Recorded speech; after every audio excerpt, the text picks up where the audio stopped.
Good evening. It's Friday. Uh, we got a little pop on silver, 84. Shanghai's back online on Tuesday, and next Friday, I believe, is first notice day. Um, Registered inventory, still in record low territory. So, I mentioned in a recent video the deep track station and how cool it was and how it reminded me of the coolness of coinage.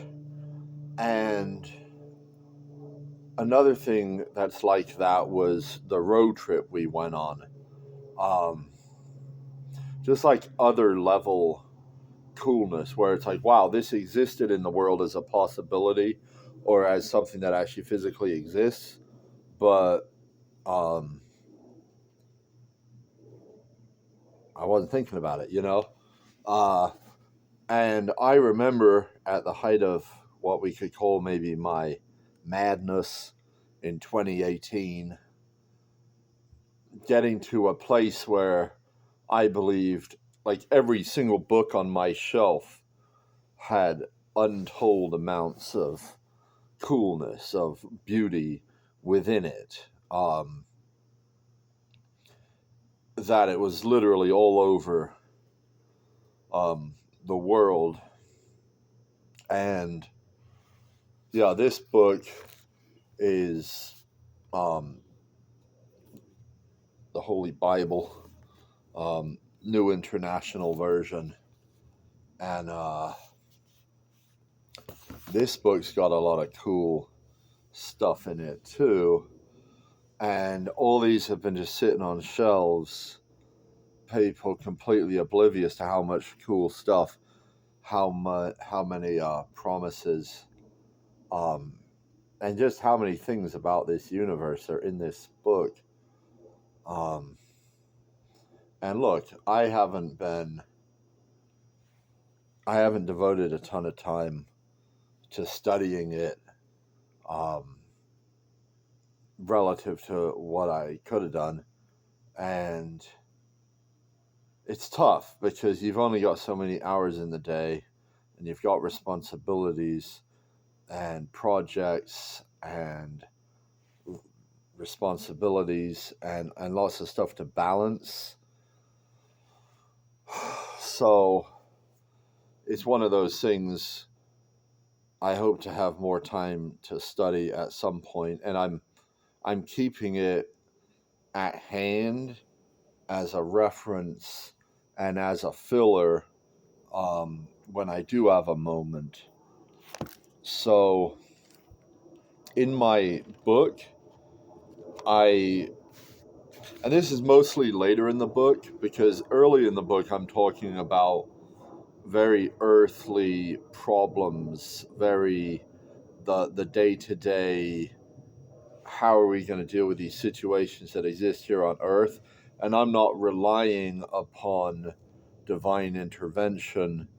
I'm assuming that we won't get help, and if we get help, great.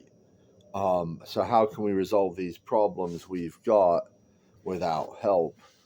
But as the book progresses, I start talking more about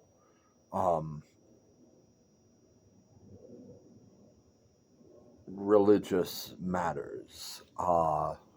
And yeah, I speculate on possibilities, but I try to ground those possibilities in scripture and in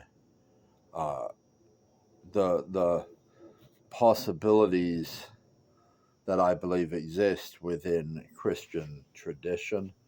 And also that this theme of compassion. I mean, I believe that all major religions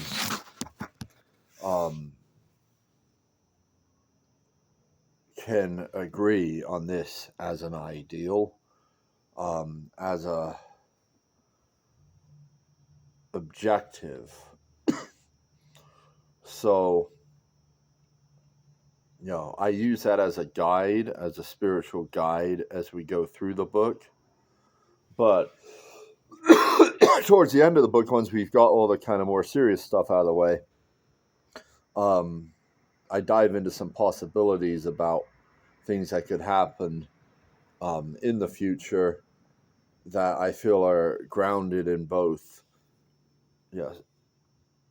theological possibility and the physical world, the physical reality as we understand it. I mean, I probably question the absolute truth of some scientific laws, but I do it while acknowledging what has caused us to consider them scientific laws.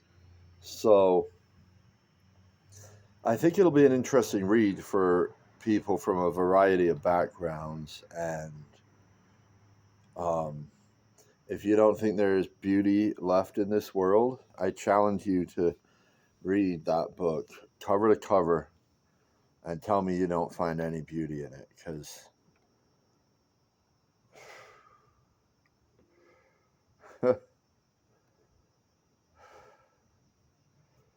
nah, this world can be amazing.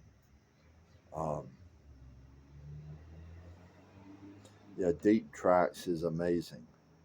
Coinage is amazing. Romance is amazing. I don't think any of us have it all figured out just yet, but I believe it is part of an amazing universe that can exist.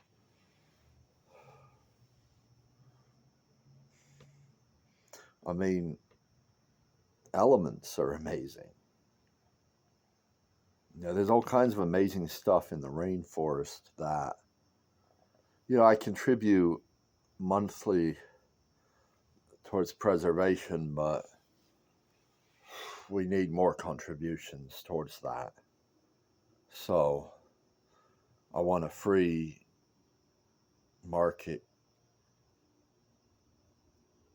to exist so that we have competition, so that the standard of living can increase, and so that people can have more resources available to contribute to such causes. I don't trust tax-funded governments as a good custodian, a good determinant of which causes should be funded. I trust individuals more than elected officials. So that's kind of my big dispute with, I guess, the people on Blue Sky. And I suppose with the Trumpers too, because, I want individuals setting trade policy. I want zero taxes or tariffs.